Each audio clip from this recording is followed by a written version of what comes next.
The start of a new school year is supposed to be a time of hope, excitement, new beginnings for children and their families. For the community of Annunciation Catholic School in Minneapolis, that sense of promise was shattered in an instant. On a Wednesday morning that should have been ordinary, a day filled with the familiar routines of settling into classes, an act of unimaginable violence unfolded. The school's church, a place of sanctuary prayer, became the scene of a horrific attack. Students had gathered for Mass, a tradition meant to bring them together in faith. This sacred space was violated when a shooter opened fire from outside, targeting the very heart of the school community.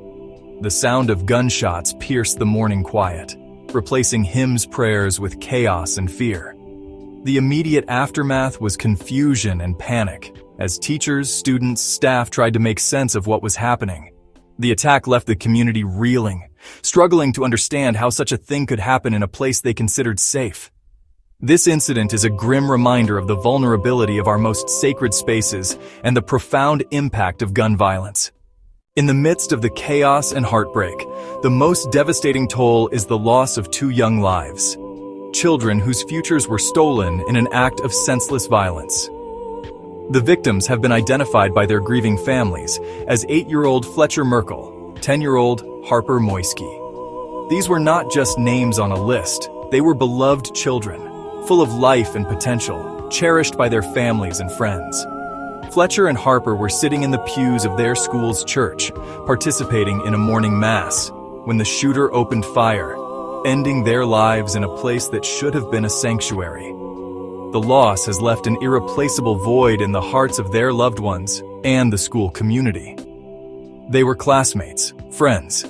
Their deaths represent the ultimate tragedy, a stark reminder of the human cost. While the community grieves for all affected, the focus of sorrow is on these two innocent children. Their families now face a future without them, navigating an unimaginable path of grief. In addition to the two killed, 18 other people were injured in the shooting. 15 of those injured were also children, and reports indicate all injured are expected to survive. The attack on Annunciation Catholic School unfolded with terrifying speed, leaving little time for anyone to react. The first calls to 911 began flooding in at 8:27 a.m., with frantic reports of shots being fired at the church. Just 4 minutes later, at 8:31 a.m., the first police officer arrived on the scene and ran inside the building. This swift action is a testament to the training and bravery of the responding officers, who entered a volatile and active situation with the primary goal of protecting the children and staff inside. The shooter was identified by authorities as 23-year-old Robin Westman. According to police, Westman did not enter the church, but instead fired a rifle through the side windows, targeting the children who were sitting in the pews for the morning mass. After carrying out the attack, Westman died at the scene from a self-inflicted gunshot wound.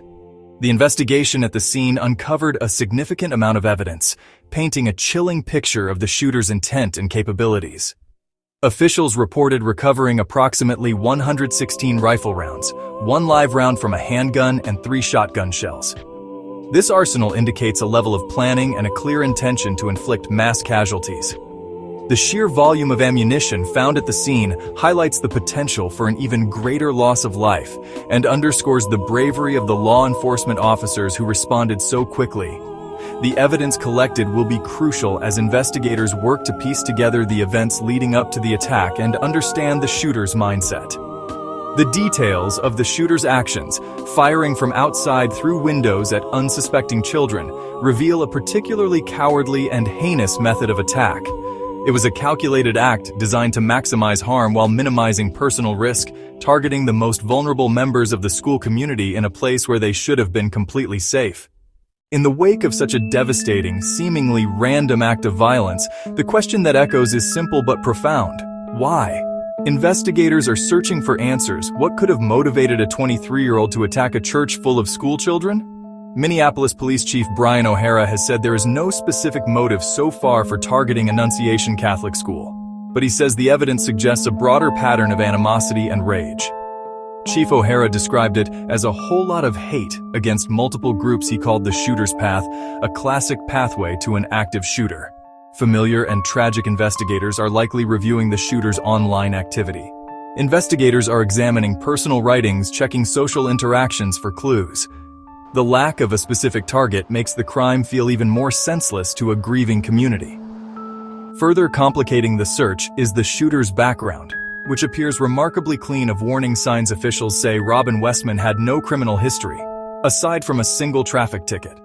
That lack of prior record meant no obvious red flags. Chief O'Hara added, "There is no information suggesting a diagnosed mental illness."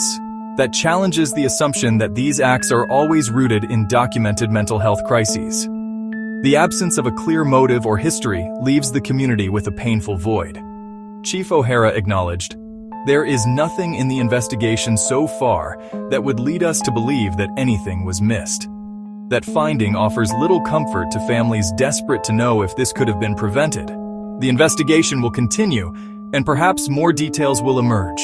But for now, the community must grapple with the terrifying possibility of pure, unexplainable hatred directed at the most innocent victims. The shooting at Annunciation Catholic School has plunged the city of Minneapolis into a state of profound grief and shock. The impact of the tragedy extends far beyond the school's walls, touching every resident who now shares in the community's sorrow. Minneapolis Mayor Jacob Frey gave voice to this collective pain, speaking about the anguish of the families whose lives were irrevocably altered after they sent their children to school on what should have been a normal Wednesday morning. His words captured the fundamental violation of trust and safety that this attack represents for every parent in the city and across the country. In an emotional interview, Mayor Frey reflected on the final moments parents share with their children before school. "Think of that last interaction," he said. "You should be able to do that, knowing that you're going to see them in the evening with certainty." And these families, tragically, some of them didn't have that obvious right. His statement powerfully articulates the stolen certainty and the shattered peace of mind that now afflict the community.